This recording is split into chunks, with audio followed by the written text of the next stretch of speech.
In April 2012, the tranquility of a suburban home in Jacksonville, North Carolina, was shattered when the body of 36-year-old Eric Mathis was found in his kitchen. At first glance, the scene suggested a typical domestic dispute, given the intimate setting. However, as police began their initial investigation, they uncovered a narrative far more complex and sinister than a simple marital disagreement. The home, nestled in an area known for its connection to the military, was about to reveal secrets of betrayal, manipulation, and a tragic end. The investigation into Eric Mathis's death quickly revealed that he was living a double life. Married to Rebecca Mathis, a woman known for her valor and dedication as a Marine veteran, Eric's outward persona belied a secret affair with Heather Crowley, a colleague at the defense contracting firm where he worked. This discovery began in March 2012, when investigators pieced together the timeline of Eric's deceit. Interviews with neighbors and co-workers, coupled with digital evidence, painted a picture of a man who was not only unfaithful, but had been leading this double life for months. The betrayal was not just emotional, it was woven into every aspect of his daily life, from late-night meetings under the guise of work to secretive phone calls. The affair with Heather was not a mere lapse in judgment, but a carefully maintained secret, one that eventually unraveled the fabric of his marriage and led to his tragic end. On April 2, 2012, at precisely 7:45 a.m., the tranquility of the suburban neighborhood in Jacksonville, North Carolina, was torn apart by the sound of gunshots. This wasn't just any morning, it was one that would be etched in the memory of everyone living on that street. The area, known for its military ties due to the proximity to Camp Lejeune, was accustomed to the sounds of military drills, the laughter of children heading to school, and the hum of morning routines. But today, the peace was shattered by violence, a stark deviation from the norm where the loudest sounds were usually lawnmowers or the occasional car engine starting up. The gunshots rang out like thunder in this quiet community, causing an immediate stir. Neighbors, who were usually preparing for their day or enjoying the calm of early morning, found themselves peering out of windows or rushing to their doors. Dogs began to bark, sensing the disturbance, while children, in their innocence, looked puzzled at their parents' sudden concern. The air was filled with a palpable tension as the reality of something grave taking place dawned on everyone. The neighborhood, which prided itself on its safe, family-friendly environment, was now the scene of an unthinkable crime. Among the first to react was Mrs. Lillian Parker, a retired schoolteacher whose home directly faced the Mathis residence. She had been in her garden, pruning roses when the shots echoed. Turning towards the source, she was met with a sight that would haunt her for years. Across the street, on the front porch of what had always been considered a stable home, sat Rebecca Mathis. Lillian knew Rebecca from neighborhood gatherings and had always admired her for her military service, but this morning Rebecca was an unsettling figure, calm, too calm, with her back against the porch railing, smoking a cigarette as if nothing out of the ordinary had just occurred. What struck Mrs. Parker most was not just Rebecca's composure, but the blood on her hands, stark against her skin, drying in the morning light. The scene didn't align with the chaos one would expect. There was no screaming, no running, just an eerie stillness. Mrs. Parker hesitated, her heart racing, hoping she was mistaken. She glanced back, looking for some sign that this was all a misunderstanding, but the blood, the gunshots, and Rebecca's unnatural calm told a different story. With trembling hands, she reached for her phone to call 911, her voice quivering as she reported what she saw. When the police arrived at the scene on that fateful morning of April 2, 2012, they were met with an eerie calm. Rebecca Mathis was still seated on her front porch, her hands stained with what was unmistakably blood, her cigarette having burned down to the filter. The officers approached with caution, aware of the volatile nature of the situation. Rebecca's demeanor was one of utter resignation or perhaps acceptance. She did not resist. When asked to stand, she complied without hesitation, her movements almost robotic. Her military background was visible in her posture, her gaze steady, betraying no emotion as she was handcuffed and led to the patrol car. The arrest was swift, but the implications were vast. This wasn't just about apprehending a suspect, it was about piecing together a puzzle of human emotions, deceit, and violence. The officers noted her calm acceptance, which contrasted sharply with the chaos inside her home, suggesting a complexity to her character that would need to be explored further. Upon entering the Mathis home, the officers were confronted with a scene of stark violence juxtaposed against the backdrop of an otherwise orderly household. The kitchen, where Eric Mathis lay dead, was the epicenter of the chaos. His body was sprawled near the counter, a testament to the suddenness of the attack. A shattered whiskey glass lay beside him, its contents mingling with his blood, creating a macabre mosaic on the pristine white tiles. 5 bullet wounds marked his torso, each one deliberate, suggesting a personal vendetta rather than a random act of violence. The gun, still warm, was found a few feet away, dropped or perhaps placed there after the act. The forensic team moved in, marking bullet casings, blood splatters, and any other evidence that might tell the story of the last moments of Eric Mathis's life. The rest of the house stood in contrast, untouched, as if the violence had been contained within this one room, leaving the rest of the home in a state of eerie preservation. The medical examiner's report on April 3, 2012, shed light on the brutal reality of Eric Mathis's last moments. Eric had been shot 5 times, each bullet wound indicating close-range shooting, which suggested a personal, almost intimate attack rather than a random act of violence. The wounds were methodical. One bullet had pierced his heart, another had collapsed his lung, while the others had targeted vital organs with lethal precision. The medical examiner noted that the entry wounds were consistent with someone who had both knowledge of anatomy and firearms, hinting at Rebecca's military background where she had served as a combat medic. This precision was not indicative of a panicking shooter, but rather someone with intent, perhaps driven by deep-seated rage or vengeance. The report also documented the time of death, aligning with the initial witness accounts, providing a timeline that would be crucial in reconstructing the events leading to the shooting. In the stark, fluorescent-lit interrogation room, Rebecca Mathis sat with a calm that seemed almost alien given the circumstances. Her military bearing was evident. She sat straight, her hands calm on the table, her face an impassive mask. When the detectives began their questioning, her responses were succinct and devoid of the emotional turmoil one might expect. When the subject turned to the motive behind the shooting, her answer was chilling and straightforward. "He betrayed me." There was no elaboration, no excuses, just a statement of fact that hung in the air like a verdict. This response puzzled the detectives, who were used to dealing with emotional outbursts or denials. Here, they faced someone who seemed to have already passed judgment on herself or perhaps on her husband's actions. Her military training had evidently taught her not just how to act under pressure, but how to compartmentalize emotions, making her reactions during the interrogation particularly enigmatic. The digital evidence discovered on Rebecca Mathis's laptop was a turning point in the investigation, offering a stark, undeniable glimpse into the life Eric had been leading behind Rebecca's back. The laptop, left open on the kitchen counter where the crime had taken place, was like an open book to the betrayal that had unfolded. Emails and text messages between Eric and Heather Crowley were laid bare, illustrating an affair that was not only passionate but meticulously planned.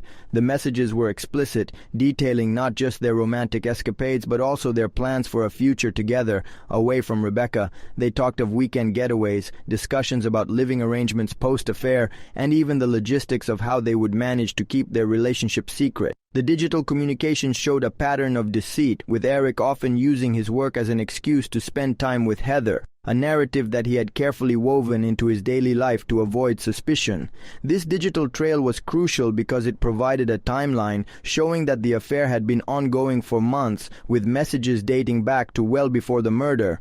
It wasn't just about proving infidelity, it was about demonstrating the depth of Eric's duplicity, how he had maintained 2 lives, one with Rebecca and another with Heather. This evidence would be pivotal in establishing motive and in shaping the narrative of both the prosecution and defense. The legal battle over Rebecca Mathis's actions was intense, with both sides presenting compelling arguments based on the same set of evidence but with vastly different interpretations. Defense. Rebecca's defense team argued for a narrative of a woman driven to her breaking point by betrayal and mental health issues. They emphasized Rebecca's service in the military, her struggle with PTSD, and the emotional manipulation she had endured. Her journals, where she documented her pain and her plans for confrontation, were used to argue that her actions were not premeditated but were those of someone in a state of extreme emotional distress. The defense portrayed Rebecca as a victim of circumstance, a war hero who had been pushed too far by her husband's deceit. Prosecution. Conversely, the prosecution saw Rebecca's military background and the planning evident in her journals as proof of premeditation. They argued that she had known about the affair long enough to plan her confrontation, suggesting that her military training in handling firearms made her actions calculated rather than impulsive. They focused on the precision of the shots, the planning in her diaries, and her calm demeanor post-incident as signs that she had crossed the line from victim to perpetrator. The trial thus became a battleground of interpretations where the same pieces of evidence, the digital messages, the journals, her military service, were debated fiercely to determine whether this was a crime of passion or a premeditated act. Rebecca Mathis's life story was one of profound adversity and remarkable resilience. Born in a small town in Tennessee, her childhood was marred by the chaos of domestic abuse. Her father was a volatile man whose anger and violence shaped Rebecca's early years into a battle for survival. She learned to protect herself and her younger brother from the physical and emotional brutality they faced, developing an instinct for self-preservation that would later serve her well in the military. The Marine Corps became her refuge, a place where her strength could be harnessed for something constructive rather than survival. Enlisting at a young age, Rebecca found purpose in the discipline and camaraderie of military life. Her service was exemplary, particularly during her 2 tours in Iraq, where she worked as a combat medic. Known for her bravery under fire, she saved numerous lives, earning decorations and the respect of her peers. However, the war left indelible marks on her psyche. Post-deployment, Rebecca struggled with PTSD, a silent battle against the trauma she had witnessed and the comrades she had lost. Her nights were often haunted by the nightmares of war, the sounds of gunfire, and the cries of the wounded. Her resilience had been her armor, but beneath it, she carried scars that were not visible to the eye, making her life post-service a daily struggle to reconcile her past with her present. When Rebecca met Eric Mathis in 2004, their connection was immediate. Both were Marines, sharing a world of uniforms, deployments, and the unique challenges of military life. They were seen as a perfect match, 2 strong individuals forming a resilient partnership. Their marriage was initially built on mutual respect, shared experiences, and the bond that only those who have served can fully understand. However, the dynamics of their relationship shifted post-Rebecca's second deployment. Her PTSD began to manifest more visibly, affecting her sleep, her mood, and her ability to engage fully in civilian life. Eric, supportive at first, found himself ill-equipped to handle the depth of her trauma. His frustration grew as he watched her struggle, and his support turned into distance, both emotional and physical. This change in their relationship dynamics laid the groundwork for Eric's infidelity. He sought an escape from the complexities of their marriage, perhaps not understanding the depth of Rebecca's pain or how to help her through it. Their once strong bond began to fray, with Eric's emotional withdrawal paving the way for his secret life to flourish. Eric Mathis's double life was a complex web of deceit that went beyond mere infidelity, transforming into a lifestyle of secret rendezvous and hidden desires. After transitioning from active military duty to a civilian job at a defense contracting firm, Eric found himself in an environment where he could escape the constraints and responsibilities of his marriage. It was here that he met Heather Crowley, whose vibrancy and youth stood in stark contrast to the emotional weight Rebecca carried due to her PTSD. Eric's affair with Heather was not a fleeting indiscretion, but a meticulously maintained secret. He used his work as a cover for late nights and business trips, which were in reality opportunities to be with Heather. Their relationship was not just about physical attraction, it was an escape for Eric, a way to reclaim a sense of freedom and excitement he felt was missing from his marriage. They communicated through coded messages and secret emails, planning their meetings with precision to avoid suspicion. Eric's life with Heather was filled with luxury dinners, clandestine hotel stays, and dreams of a future together, all while maintaining the facade of a committed husband to Rebecca. This duality was not only deceitful, but also a profound betrayal of the trust and bond he shared with Rebecca, creating 2 parallel lives that were doomed to collide tragically. The depth of Eric's betrayal was further revealed through a financial investigation. Eric had been embezzling money from their joint accounts, using it to fund his relationship with Heather. This wasn't small amounts. It included lavish hotel bookings, expensive gifts, and even supporting Heather's lifestyle. These transactions were disguised under the guise of business expenses, masking the true nature of where the money was going. When uncovered, this financial deceit painted Eric not just as an unfaithful husband, but as someone systematically undermining their shared future. The financial betrayal was as significant as the emotional one, showcasing Eric's readiness to dismantle the economic foundation of their life together for his secret life. Detectives found records of these transactions, revealing a pattern of deceit that extended beyond personal betrayal into the realm of fraud, complicating the narrative of the case and highlighting the extent to which Eric had gone to maintain his double life. The confrontation that would change the course of Rebecca and Eric Mathis's lives began with a seemingly mundane moment: Rebecca checking an email on her laptop. It was late March when a notification popped up revealing an email from Heather Crowley. The subject line was innocuous, but the content was anything but. There, laid bare, were the details of an affair that had been ongoing for months, conversations about secret meetings, future plans, and love declarations. Rebecca was not one to act impulsively. Her military background taught her the value of strategy and patience.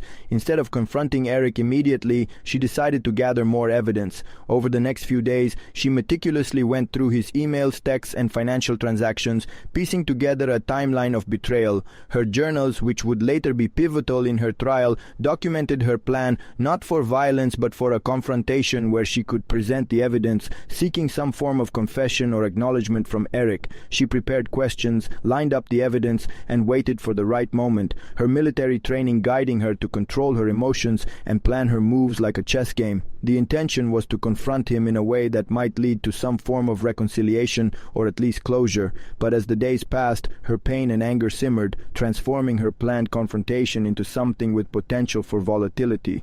The morning of April 2nd, 2012 was when all Rebecca's planning and control unraveled. Eric had returned home late the night before, his shirt smelling of perfume not her own, a scent that confirmed her worst fears.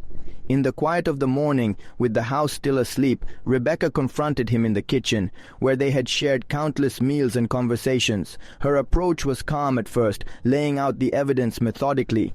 She wanted to see his reaction, perhaps hoping for a moment of truth or remorse. However, Eric's response was not what she anticipated. Instead of contrition, he met her with mockery, blaming her PTSD for his infidelity, saying she was too damaged to be loved, to love. This was the breaking point. Years of trust, shared sacrifices, and the life they had built together were reduced to nothing but scorn and blame. In that moment, something inside Rebecca snapped. All her planning, all her control, was overwhelmed by the raw, visceral anger and hurt. She reached for Eric's gun, left carelessly on the counter, and in a flurry of rage, fired. The first shot shattered a glass, but the next 5 found their mark, each a release of the betrayal she had endured. This wasn't just an act of violence. It was the culmination of emotional turmoil, a moment where her military precision turned against the man she once loved, marking a tragic end to their marriage. As the initial shock of the crime settled, the investigation into Eric Mathis's murder took on new layers of complexity. Detective Daniel Hayes, known for his meticulous approach, began connecting the dots beyond the immediate crime scene. The focus shifted from proving Rebecca's involvement to understanding the broader context of betrayal, manipulation, and deceit that had led to this tragic outcome.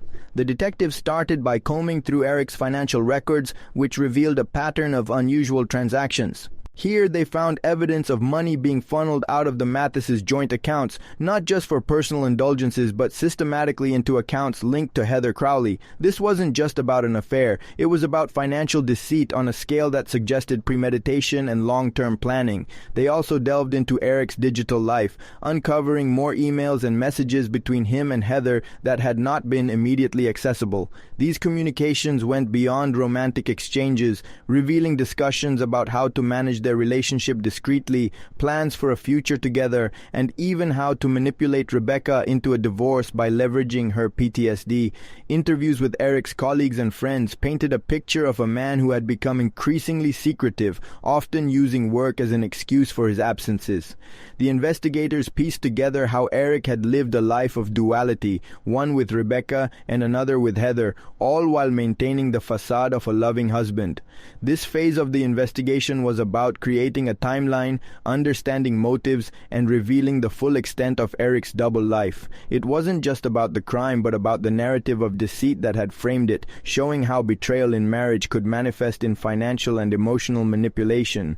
Initially, Heather Crowley was viewed as a victim of circumstance, a young woman caught in the throes of an illicit affair.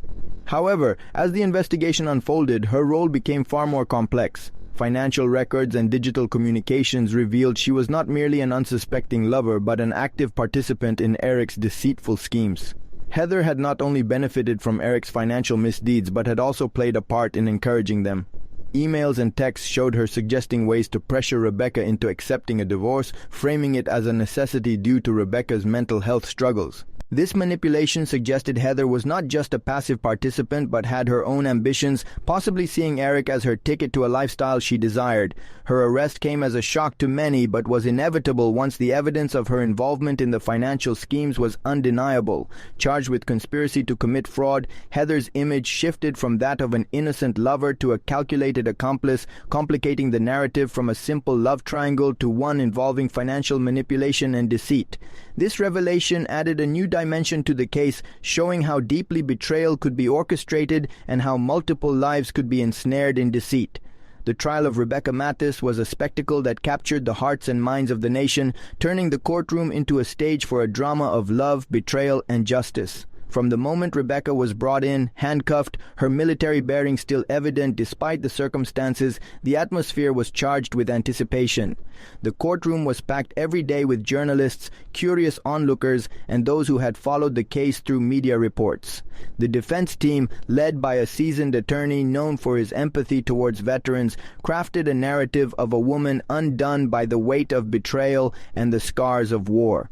They argued that Rebecca's actions were not those of a cold-blooded killer, but of someone whose emotional and psychological state had been pushed to the brink by her husband's deceit. They brought forth Rebecca's journals, not as evidence of premeditation, but as a window into her soul, revealing a woman grappling with the betrayal she had uncovered. These entries spoke of her pain, her planning for confrontation, but never for murder. The defense painted a picture of a decorated Marine, a war hero battling PTSD, whose life had spiraled due to the actions of her husband. Contrastingly, the prosecution portrayed a different Rebecca Mathis. They viewed her military background not as a mitigating factor, but as an enhancement of her capability to plan and execute a lethal response. They argued that the journals showed she had known about the affair for weeks, had time to plan her confrontation, and her actions were thus calculated. They focused on the precision of the shots, the calm demeanor post-incident, and leveraged the digital evidence of Eric's affair to suggest motive. Heather Crowley's testimony was a turning point in the trial,